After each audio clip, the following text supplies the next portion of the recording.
Shadow Lugia is returning this week during the Rocket Takeover in Pokemon Go. Here at Go With Us, we're going to break down this Pokemon, we're going to run through a quick counter guide for you guys, and right at the end we're going to discuss, is this Pokemon even worth your time and worth rating? Let's find out. Welcome back, trainers. As we've just mentioned, we're in the middle of the Team Go Rocket Takeover right now, and we've just discussed the brand new Shadow Pokemon that are going to be coming to the game. If you want to check that out, please check it out up here. A lot of positive reaction to that, which takes us straight to the when. Shadow Lugia will be returning to Shadow Raids on the 10th and 11th of August this weekend, which is going to be Saturday and Sunday. And just bear in mind here that those raids are probably going to end at about 9 p.m. on Sunday, so try and do as many as you can before that. Straight into the breakdown. Lugia is a flying and psychic type legendary Pokemon originally coming from the Whirl Islands in Generation 2 in the Johto region. When discussing a Pokemon, it's always best to look at its base stats, so let's look at that right now. It has a max CP of 4186, and as a standalone legendary, that's pretty impressive. The attack value is 193, but this is where things get very interesting for this Pokemon. Its defense is 310 and a stamina of 235. I'm gonna wipe the screen right now, and I can confirm after doing research that Lugia on its own, and of course even in the Shadow form as Shadow Lugia, has one of the best bulk stats in the entirety of the game, and the term that we use for that is gonna be TDO. Just to give you a comparison, and I'm gonna show you this at the end when we discuss the rankings, but just look at this comparison. The only two Pokemon in the Psychic category that actually beat this thing in terms of TDO are the Mega Latios and Mega Latias, which I find absolutely incredible, but we'll discuss that with the rankings at the end. So let's have a look at the moves it gets access to.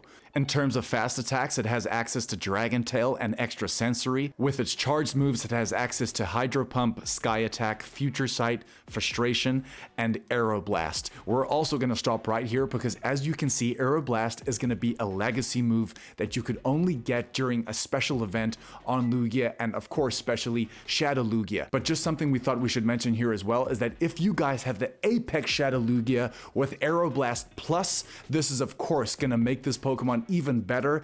And to be honest, all of us were kind of expecting that Apex Shadow Lugia was going to be returning for this event, but it is not. And on top of that, it does not come with Aeroblast as well. So if you want Aeroblast, you're going to have to use an Elite Charge TM. Remember to remove Frustration first though. Let's talk about those 100% IVs now. Remember, when you defeat the Shadow Lugia and you get an encounter and you capture it, remember that the base IV floor is going to be 666 and the non-weather boosted 100% IV is going to be 2115, but the weather boosted 100% IV is going to be 2645 CP, and remember that is going to be in windy weather only because of that psychic and flying typing.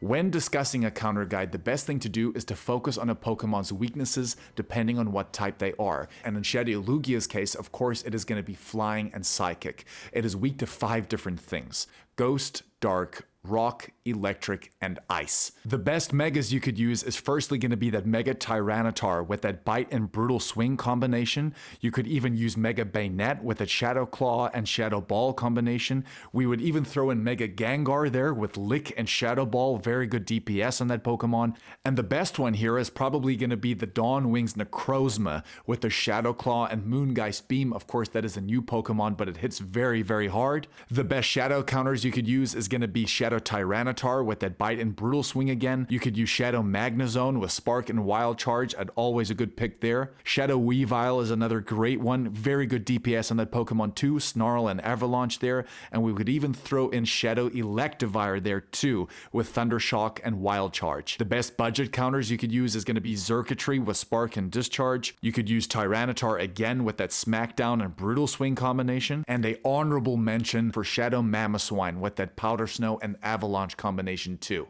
A quick warning, Shadow Lugia is very difficult to take down, and according to PokeBattler, it's even saying that about 4 to 5 trainers should be enough, but I'm going to recommend using at least about 5 to 7. I know from experience this Pokemon is very bulky, it's very difficult to take down, and remember, you're going to need to use Purified Gems if you want to take this Pokemon down. You're going to need 4 Shadow Shards, which is going to make 1 Purified Gem, and from there, you're going to need to use the gems to hopefully stop this Pokemon from from being enraged. Once it is not enraged anymore, the Pokemon loses a lot of health and dies a lot quicker. So it's very, very important. Remember to also use that party play feature. Join up with a party. You're going to do extra bonus damage here too, and that is really, really going to help you. Which takes us into our final question, which is going to be, is Shadowlugia worth raiding? Well, the best way to answer that is to probably look at the rankings. If you look at the flying type category, it currently takes the 13th spot as the best flying type attacker,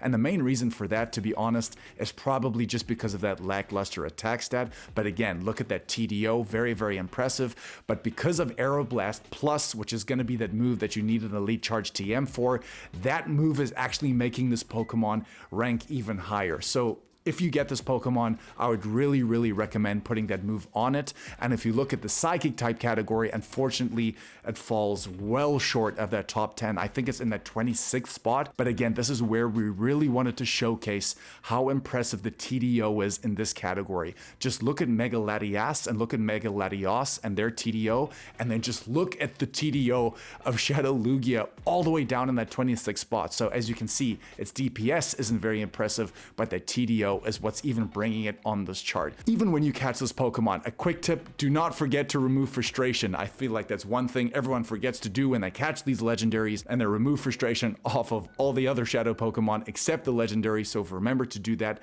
And overall, am I gonna rate it? Yes.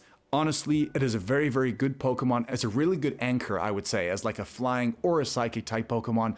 But unfortunately, as always, in most cases, there are going to be better Pokemon to use in both categories. But I definitely would rate it. Worth mentioning as well is that Shadowlugia, of course, can be shiny on this day. And I believe that the shiny rate is going to be 1 in 20. It should be on a day like this, but it is not confirmed. So don't take my head off if I am wrong. And remember to check out the new video for all those new shadows. But we appreciate you being here. Love you guys. Go with us, and we'll be sure to catch you in the next one, baby. Rock it out. Shh.